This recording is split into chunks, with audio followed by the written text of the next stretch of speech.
Hi, I wanted to hop on and have a little discussion about wearables today. And are they really benefiting you? I know so many of you love your devices, right? You got your Apple Watch, and you got your Aura ring, and if I see one more buy one get one ad on YouTube for the Hume, I'm gonna lose it. But I know technology plays a huge part and it offers us a lot of beneficial data when it comes to health and longevity. And they've had a ton of different devices over the years that I've known clients to use your Apple Watch or whatever smartwatch that you might sync to your phone. You have the Whoop, which is very popular and good for metabolic age and tracks a lot of things to help with that.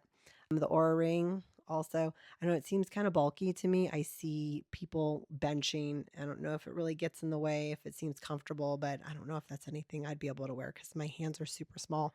Hume, which is the new one. And from what I understand, there's also a body pod that goes with it. I did a little bit of research, and this is specifically geared toward longevity. And apparently, the good thing is there's no subscription that is required, but of course you can always upsell there if you want the full um, availability to the package or whatever else you have access to.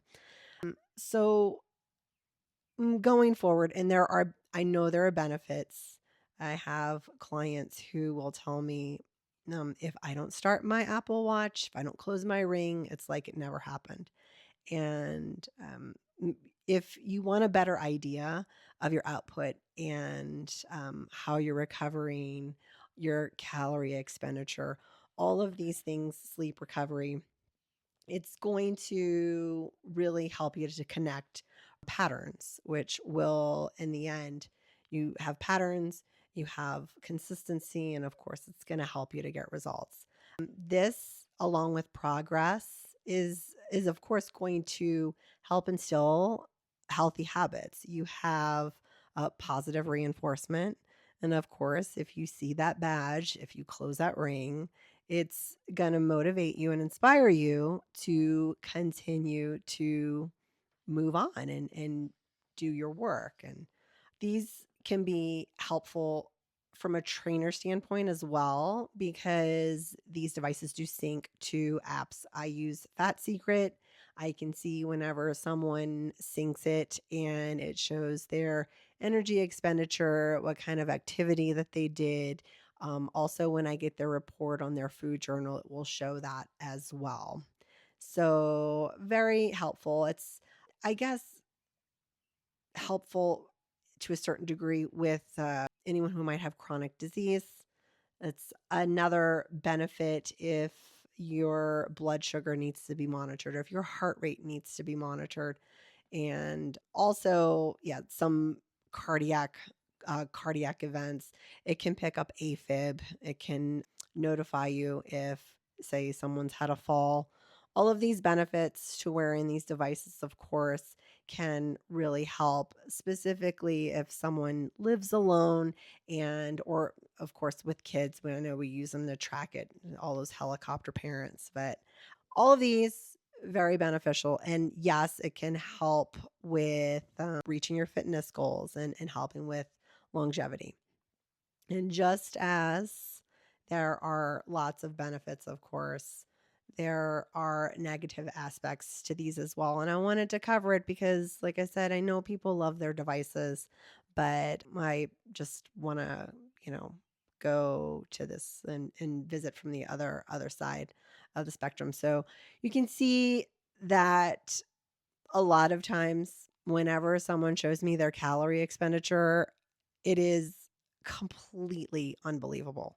I'm like, there's no possible way that that is accurate. Whether it's a really hard exercise and it shows that they've only burned like 250 calories, or vice versa, if they had a workout and it shows that they burn like 600 calories, it's all going to depend on the person.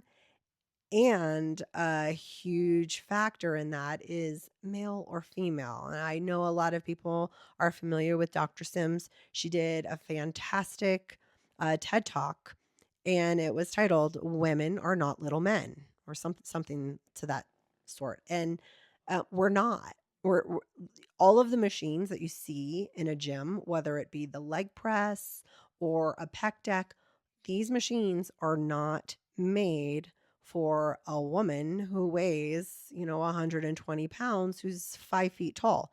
These machines are made for men that are 6 feet, 200 pounds. You can tell by the levers and the access points.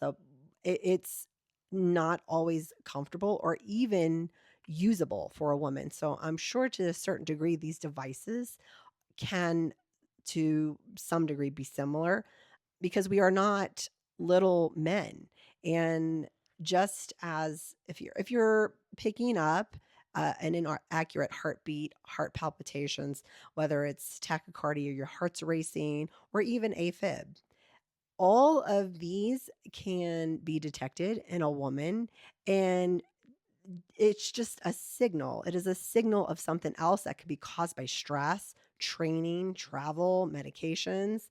And it can also be caused by a decrease in estrogen. And this, of course, is an entire different subject, but these are all just feedback and indications. It doesn't necessarily give you a direct result of where this problem is going to originate. So even if you do have any irregular, heartbeats or cardiac events, it just doesn't give you that specific reason as to why you're having it. So which, of course you want to get that checked out, but it's not always going to be a determining factor as to what's causing it.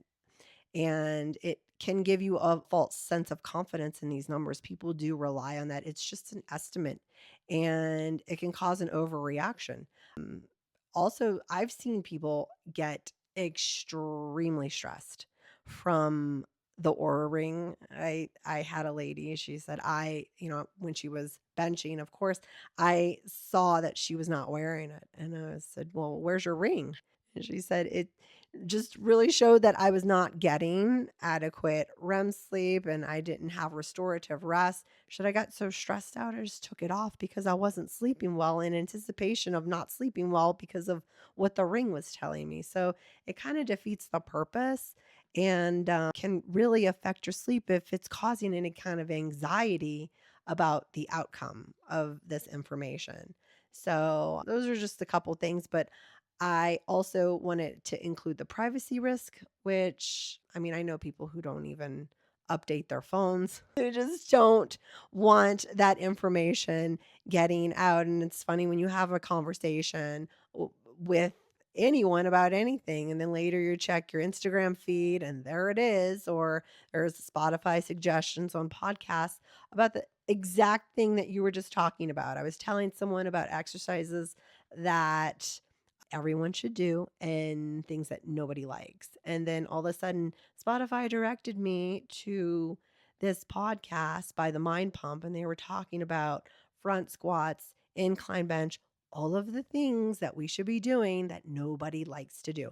So, you need to take into consideration the tracking, transferring, and sharing of data. And if you really want all of that information out there, you have to weigh the benefit and the risk of, having all of that information available and what happens if it does get into the wrong hands. So, lastly, the negative aspect of wearables, and a lot of people might argue this point, but I can say with full confidence, I don't always feel safe surrounding myself with devices that utilize consistent Bluetooth or some kind of EMF. We are wearing watches and carrying our phones. You're sitting in an electric vehicle. You have the Aura Ring. All of these devices, and it, to me, potentially could be damaging to your body and your brain and all of your tissues and glands. uh, we don't necessarily know. And if you Google, of course, it will tell you that there's no conclusive evidence and there's no scientific proof that it can cause any damage to your DNA. But we all know when you're watching television, those commercials that can pop up, and it says, have you been exposed to, or just imagine if you see a television commercial and it's like, did you buy an Aura ring from the year 2024 to 2026? Well, you might be eligible for compensation.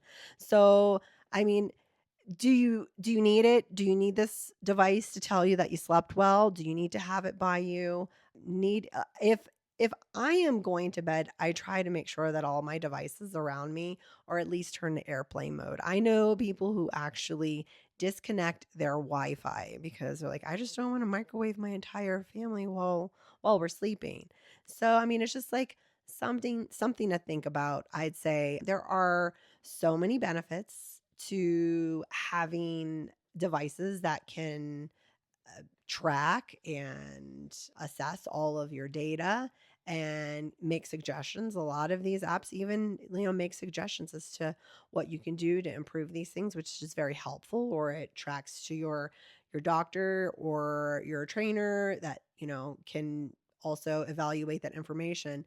But on the other hand, I just don't believe that it's something that you might need to rely upon all of the time. It can be a very, very helpful tool. Wearables, I mean, it's the biggest thing, and everybody loves their technology.